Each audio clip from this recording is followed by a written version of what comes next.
Hello friends, Siragadikka ஆசை சீரியலை பற்றி கொஞ்சம் பார்க்கலாமா? மீனா வந்து கிறிஸ்க்கு சாப்பாடு ஊட்டிகிட்ருக்காங்க.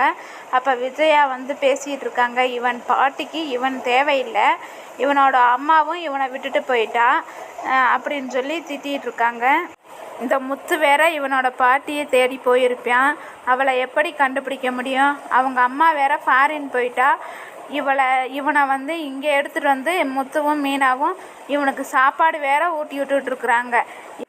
எப்படி திங்கிது பாரு அப்படின்னு சொல்லி விஜயா பேசிகிட்டு இருக்காங்க. அதுக்கு அண்ணாமலை அமைதியாக இருக்கிறியா, இப்போ என்ன வேணும் அப்படின்னு சொல்லி அண்ணாமலை வந்து விஜயாவை திட்டிகிட்டு இருக்காங்க.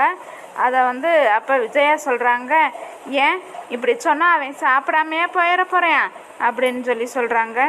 அதை கேட்டுட்டு அண்ணாமலை சொல்கிறாங்க, உனக்கு எந்த விஷயத்த எப்போ பேசணும்னு தெரியாதா? இப்படி அடுத்தவங்க மனசு கஷ்டப்படுற மாதிரி தான் பேசுவியா அப்படின்னு சொல்லி கேட்குறாங்க. அதுக்கு விஜயா இருந்துட்டு, இது என்னோட வீடு அப்படின்னு வந்து சொல்கிறாங்க. கல்யாணமாகி இதோட 100 தடவை நீ இந்த மாதிரி வார்த்தையை சொல்லிட்ட அப்படின்னு வந்து அண்ணாமலை சொல்கிறாங்க. அவனை கூட்டிகிட்டு போய் ஏதாச்சும் ஆசிரமத்தில் விட்டுட்டு வாங்க அப்படின்னு சொல்லி விஜயா சொல்கிறாங்க. அதுக்கு அண்ணாமலை சொல்கிறாங்க, அவனோட சொந்தக்காரங்க யாராவது வந்தால் நம்மளை தானே கேள்வி கேட்பாங்க அப்படின்னு வந்து சொல்கிறாங்க. அப்புறம் மனோஜும் இந்த பையன் இந்த வீட்டில் இருக்கவே கூடாது அப்படின்னு உறுதியாக சொல்லிடுறாங்க. அப்புறம் அண்ணாமலை, உன்னையும் ஒரு நாள் முதியோர் இல்லத்தில் சேர்க்கத்தான் போகிறாங்க அப்படின்னு வந்து விஜயாவை சொல்கிறாங்க. விஜயா அதை கேட்டுட்டு அதிர்ச்சி ஆகிறாங்க. அதுவும் மனோஜ் தான் உன்னை கூட்டிகிட்டு போய் முதியோர் இல்லத்தில் விடுவேன் அப்படின்னு வந்து சொல்கிறாங்க அண்ணாமலை. அதை கேட்டுட்டு மனோஜ், இல்லைம்மா நான் அப்படியெல்லாம் உன்னைய விட்டுற மாட்டேன் அப்படின்னு வந்து சொல்கிறாங்க. இதுக்கு ஏதாச்சும் ஒரு முடிவு கட்டணும்னு சொல்லி மனோஜ் வந்து ரோஹிணிகிட்ட சொல்கிறாங்க. அப்புறமா ரோஹிணிகிட்ட, நீ ஸ்ருதியை வந்து இந்த ஹோட்டலுக்கு வர சொல்லு, நான் ரவியையும் வர சொல்கிறேன் அப்படின்னு சொல்லிட்டு 2 பேர்த்துக்கும் ஃபோன் போட்டு ரவியையும் ஸ்ருதியும் ஹோட்டலுக்கு வர சொல்கிறாங்க. அடுத்த பக்கம் பார்த்தீங்கன்னா கிறிஸை கூட்டிகிட்டு மீனா வந்து மீனாவோட அம்மா வீட்டுக்கு அம்மாவோட பூக்கடைக்கு வர்றாங்க. அங்கே சீதா சத்யா எல்லாருமே இருக்கிறாங்க. அப்போ வந்து மீனா வீட்டில் நடந்த விஷயத்தையெல்லாம் சொல்கிறாங்க. அந்த பக்கமாக கிறிஸ் விளையாண்டுட்ருக்கான். அப்போ கிறிஸை பற்றின உண்மையெல்லாம் வந்து ரகசியமாக இருக்குது அப்படின்னு சொல்லி, மர்மமாகவே இருக்குது அப்படின்னு சொல்லி மீனா வந்து சொல்லிக்கிட்டு இருக்காங்க. அதை கேட்டுட்டு சீதா சொல்கிறாங்க, போலீஸில் கம்ப்ளைண்ட் பண்ணலாம்ல, இவர்கிட்ட சொல்லி அப்படின்னு வந்து சொல்கிறாங்க. மீனா சொல்கிறாங்க, அதெல்லாம் வேண்டாம், அவனோட மனசு ரொம்ப கஷ்டப்படும்ல, அப்புறமா இவனுக்கு போலீஸ் ஸ்டேஷனில் கூப்பிட்டு இவனை வந்து கேள்வியெல்லாம் கேட்பாங்க, அதனால அவனுக்கு படிப்பு பாதிக்கப்படும், மனசு கஷ்டமாக இருக்கும் அப்படின்னு வந்து சொல்கிறாங்க. அப்போ சத்யா சொல்கிறாங்க, நான் வேணா ஒரு ஐடியா சொல்கிறேங்க்கா, அவங்க பாட்டியோட ஃபோட்டோவை சோசியல் மீடியாவில் ஷேர் பண்ணலாம், அவங்களுக்கு உங்களோட ஃபோன் நம்பரை கொடுக்கலாம், யார் வேணுனாலும் இந்த நம்பருக்கு ஃபோன் பண்ணலாம் தெரிஞ்சவங்க அப்படின்னு சொல்லி சோசியல் மீடியாவில் வந்து நம்ம சொல்லலாம் அப்படின்னு வந்து சொல்கிறாங்க. இதுக்கு நல்ல ஐடியாவாக இருக்கே அப்படின்னு சொல்லிட்டு அவங்க பாட்டியோட ஃபோட்டோவை ரெடி பண்ணுங்க அப்படின்னு வந்து சொல்கிறாங்க சத்யா. மீனா இருந்துட்டு, சரி நான் ஃபோட்டோவை ரெடி பண்ணிவிட்டு சொல்கிறேன் அப்படின்னு வந்து சொல்கிறாங்க. அப்புறம் சீதா சொல்கிறாங்க, நான் ஒரு நல்ல விஷயம் சொல்ல போகிறேன்க்கா அப்படின்னு வந்து சொல்கிறாங்க. என்ன விஷயம்னு கேட்குறப்ப, அடுத்த கிரேட் ப்ரமோஷனில் அவர் இருக்கார் அப்படின்னு வந்து சொன்னதுக்கு எல்லாருமே சந்தோஷப்படுறாங்க. அதை கேட்டுட்டு கிறிஸ் நம்ம வீட்டிற்கு போகலாமா அப்படின்னு சொன்னதும் அப்படின்னு சொல்லி ஹோம்ஒர்க்லாம் எழுதணும், வா போகலான்னு சொல்லி மீனா வந்து கிறிஸை கூட்டிகிட்டு போகிறாங்க. அடுத்த பக்கம் பார்த்தீங்கன்னா மனோஜும் ரோஹிணியும் ஹோட்டலில் உட்காந்துக்கிட்டு இருக்காங்க. அப்போ மனோஜ் டென்ஷனாக இருக்கான். அப்போ ரோஹிணி ஏன் இப்படி இருக்கீங்கன்னு சொல்லி கேட்குறாங்க. கொஞ்சம் நேரம் கழித்து ஸ்ருதியும் ரவியும் அங்கே வர்றாங்க. அப்போ ரவி வந்து ஸ்ருதியை பார்க்குறாங்க, என்ன இங்கே அப்படின்னு சொல்லி கேட்குறாங்க. ரோஹிணி தான் என்னை வர சொன்னாங்கன்னு சொல்லாமல் நீ என்ன இங்கேன்னு கேட்குறாங்க ஸ்ருதி ரவிக்கிட்ட. மனோஜ் தான் வர சொன்னான் அப்படின்னு வந்து சொல்கிறாங்க. சரி வா உள்ளே போகலான்னு சொல்லி 2 பேரும் உள்ளே வர்றாங்க.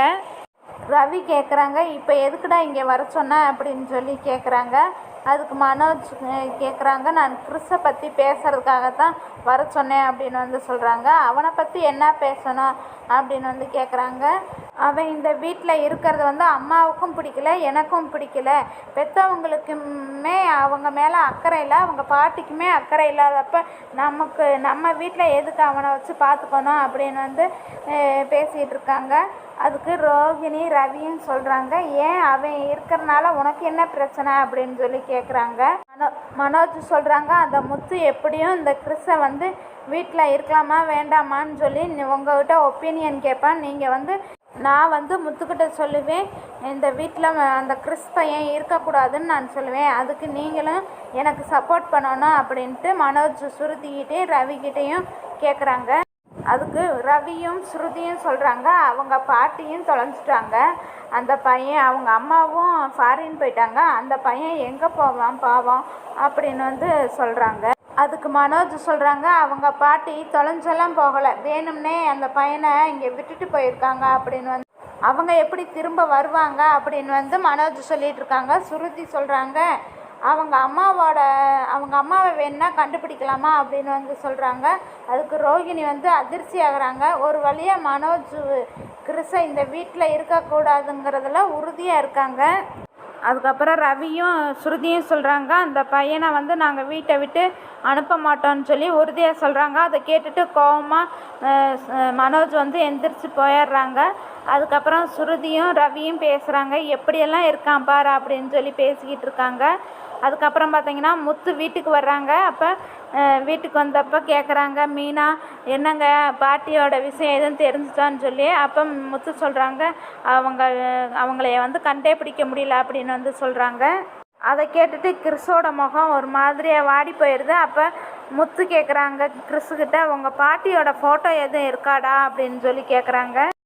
பாட்டியோட ஃபோட்டோ எதுவும் இருக்குதாடா அப்படின்னு சொல்லி முத்து வந்து கிறிஸுக்கிட்ட கேட்குறாங்க. ஃபோட்டோ ஒன்றும் இல்லை அங்கிள் அப்படின்னு வந்து சொல்கிறாங்க. அப்புறம் உங்கள் அம்மாவோட ஃபோட்டோ இருக்கான்னு கேட்குறாங்க.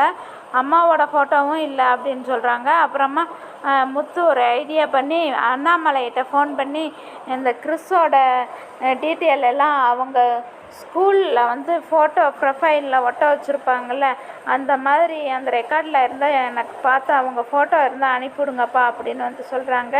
அண்ணாமலையும் சரின்னு சொல்லிடுறாங்க. இப்படியாக இன்றைய எபிசோட் முடிவடைகிறது ஃப்ரெண்ட்ஸ்.